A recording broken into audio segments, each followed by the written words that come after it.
Hey, welcome to my channel. And what we have here is a new old stock 1-inch single pipe steam radiator valve that just recently installed. The complaint on this was that it was banging. No other radiator was banging, just this one. Somebody had checked the vent and found the vent was working just fine. And they also checked the pitch, and the pitch, I think they added a little bit of pitch, but that didn't solve the problem. And what I think the problem was that the valve was partially closed, the original valve that I removed. But this is a typical radiator valve, the simple type with the packing nut. It's the same thing there. And generally on single pipe steam radiator valves, you want the valve fully open, and that allows the steam to enter, let's see, through here and sort of flow around, and then the water return and kind of sneak in under the steam, and so it doesn't interact with the steam and cause problems. If you try to use this to modulate rather than use an adjustable vent or air to allow or control the flow of the steam into the radiator and use this, it's not going to be successful. This is a valve that was removed from another job. This was the valve that I removed today that was in place of this one. And you'll notice that this valve looks a lot different. It looks more complex, and it is. It doesn't have the standard packing nut.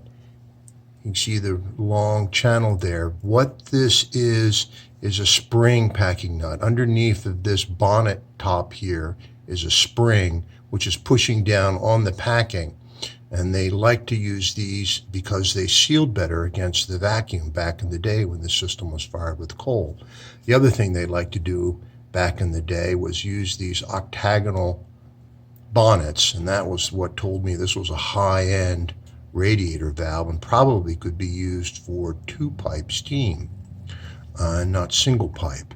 So this was on the list to be changed, because what tends to happen is that someone tries to close this valve, it will lock in the closed position. For whatever reason, the spring packing type valves seem to be problematic as they age. They will close, but then it's difficult for them to open.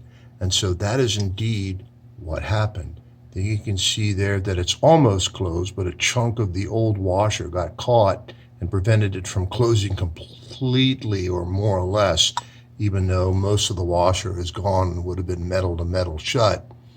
And what'll happen there is that these are really not designed for single pipe steam flows. I think you can see the difference in not only the fact that the valve is shut, but also that the throating is a little bit reduced. See the size difference? This is much bigger than this.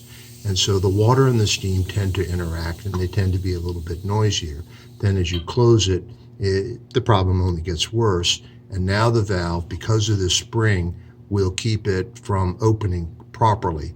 So the best solution is to check to make sure the condition of the valve. And that's what I did. The first thing I did was disconnect it, and I was able to slide the radiator away and look in there, and then that was all I needed to know, that this needed to be replaced. And so that's what we did. And I think the person now is going to have a quiet night for the first time in a long time. So watch out for these strange looking two-pipe steam valves on single pipe radiators. I hope that helps. Be well, stay safe. Talk to you later.